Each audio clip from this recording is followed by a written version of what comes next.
As you learn about the narcissistic pattern, it's also wise to reflect on the much healthier alternatives. Now, below you're going to find a link to my new extensive course called Ready, Set, Connect.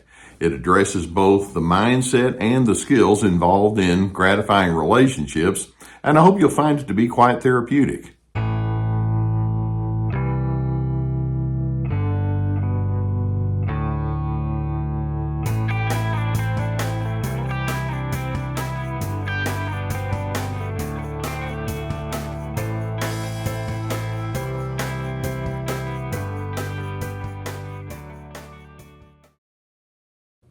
When you say that you know someone, that simple statement can have many different layers or meanings. For example, it may be that you've been around someone for quite some time, and so you know all sorts of interesting facts about them. You may have had quite a few experiences with them or conversations with them. And so because of your experiences, you can say, oh yeah, I know that person really well. But actually, if you truly know someone in a deep way, first and foremost, it means that you understand and connect with that person at the level of their essence. In other words, their being. It's more than just facts and experiences. It's like, well, I've gone to the heart place with this person, and I understand where they're coming from on many different dimensions related to that. Now, we have a group of people that we refer to as the empath. And obviously you can see that's an offshoot of the word empathy. These individuals love knowing people at the heart level. And narcissists, however, they're not quite so inclined. There's one question that truly stimulates an empath that actually baffles the narcissist. And that simple question is, what defines you? Now, empaths, as they approach people, they eventually hope to get to the answer. They don't have to get it right away in the very first conversation they have with somebody, but they really want to know, what's your essence? What is it that makes you up from the inside out? Whereas the narcissist is like, no, I don't really do that. And we're going to get to that in just a moment. But I want to describe to you what it can be like for that empath as they try to know someone and they seek out the answers to that question. What defines you? Basically, when an empath engages with individuals, they want to know what you like. But then more specifically, they also want to know why you like whatever it is that you like. They like to know your standards and why you have those standards. They want to know your joys. They want to know your hurts and how those have impacted you throughout your life. They want to know how you feel, whether it's in the moment or in a broader sense about all sorts of major topics or experiences you've been through. They want to know your backstory. They want to know your unique experiences. And an empath is highly stimulated when they think, I really feel like I'm understanding this person in ways that maybe not every individual on the block really does. When you're around that empath, ideally anyway, who is in pursuit of that question, what defines you, ultimately it can cause that person on the receiving end of that effort to feel known. It's really nice to think somebody out there really does care about connecting with me. It allows that person to feel seen, to feel loved, to feel safe. It allows other individuals, hopefully, to feel affirmed. It's your way of saying you're important to me. I want you to feel included. So when you seek out other individuals by asking or wanting to zero in on that question, what defines you, then there can be many positive elements that go along with that. Now, for the empath, there's also some positive reinforcement there. The empath feels necessary. It's like, good, I hope that I'm playing a helpful role in someone else's life. It allows the empath to feel invested in other individuals. They're not just people out there. They're people that they want to build and help them grow and help themselves grow in the process.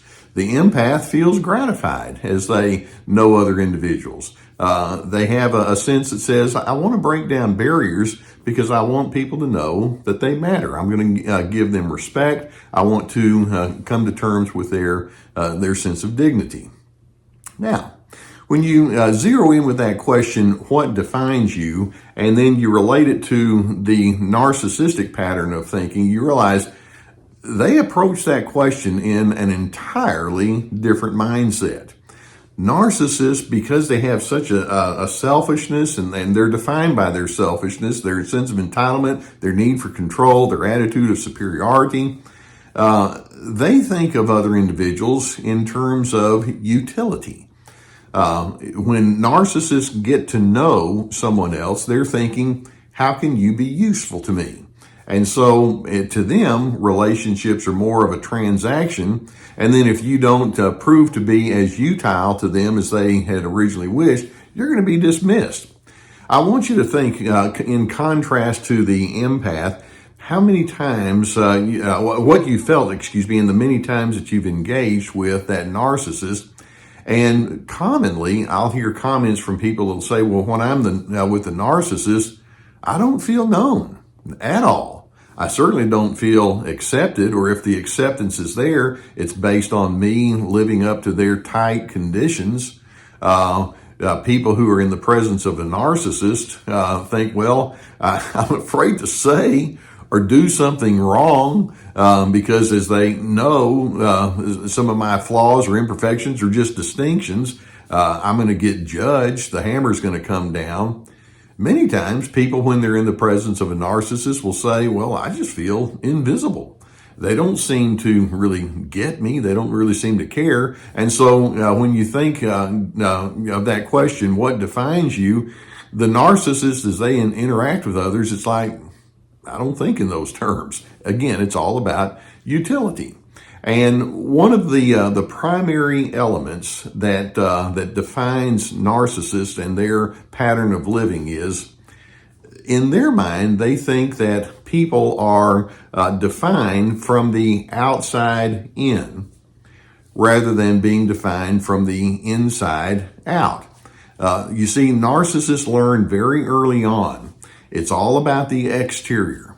It's all about having the right look. It's all about having a proper reputation. It's all about creating correct impressions. It's all about being right, more right than the other person. It's all about being better than. And that's what defines them.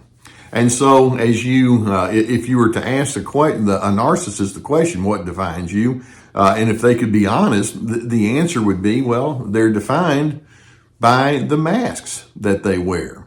They're defined by their fears. They fear rejection. They fear looking foolish, or they fear being irrelevant. They're defined by an exaggerated sense of insecurity. It's like, I don't want you to know the bad stuff. I only want you to see the pretty stuff about me. They're defined by a disregard for heart connections. They're too busy covering their own fragile ego to go into that heart space with people. Narcissists are defined by their anger because they're so busy protecting themselves that they play the victim role constantly, and they get angry when people don't live up to their requirements and expectations. Narcissists are defined by the thrill of the moment. They tend to be very shallow in their thinking, and they don't have a lot of what we refer to as future thinking. In other words, today, what I'm doing, where does it impact where I'm going in the future? It's like, I don't know. All I care about is what happens to me today. And narcissists are defined by the inability to love. And so we go back to that question. What defines you? The empath is stimulated. The narcissist is like, nah, I don't even know where to go with that. So first and foremost, I'm hoping as you try to get to know other individuals, that you'll be willing to ask yourself that question. Well, what defines me? And then as you zero in on that and you have a pretty well-conceived idea of all the highs and lows and pluses and minuses that go into the definition of you, then when you ask other individuals that same question, well, what defines you? I'm hoping it puts you in a position to engage well with those who wish to do so in reverse. Some people won't know what to do with you when you obviously approach them with that question in mind, and so you just want to accept that. They're just not at that space. Some people will be very pleased to go with you into that space when you bring that what defines you question. And when that happens, embrace it for all it's worth. You're in a treasured place when that occurs. And then others, and this is where especially the narcissist is going to be, will find that question to be reprehensible. What defines you? It's like, shut up, get out of here. I don't want to go into that. And that being the case, leave it alone. You're not going to say or do anything that's going to make that to be any different from what it is. We're all defined by something. Actually, we're defined by many somethings. Narcissists are way too busy trying to fit themselves and fit people into a very tightly scripted agenda. And so that's where they are.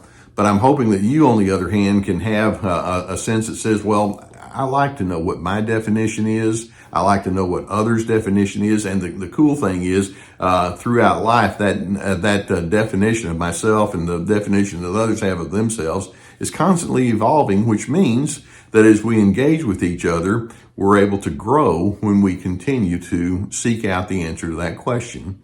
What defines you? I hope that you find that to be a really stimulating question. Now, videos such as this, I'm hoping can give you some good food for thought. It's a compare and contrast, particularly in this case, between the empath versus the narcissist. And if you've not already hit the subscribe button and the notification bell that goes along with it, I would encourage you to do so, because we'll keep more videos coming in your direction. I want this to be a learning experience for you, and I'm so pleased that you would allow me to be on your journey with you. If you have a need for therapy, and I know that many of you, as you try to tackle subjects like this, could use somebody that could help you sift these kinds of things out with all sorts of experiences you've been through. Down below the video, we have a link to our sponsor, the BetterHelp people, and there's a whole team of licensed professional therapists that could assist you, that you would be able to choose from. And so if that's a need, I would strongly encourage you to seek that out. In addition, we have my courses, and we have more now. We have 3 that are in our coffers. We have my new one, Ready, Set, Connect. It's all about having healthy connections. We go into the meaning of empathy, etc. This is me, about setting boundaries, Free to Be, about finding yourself despite the controllers, and we have links below to those.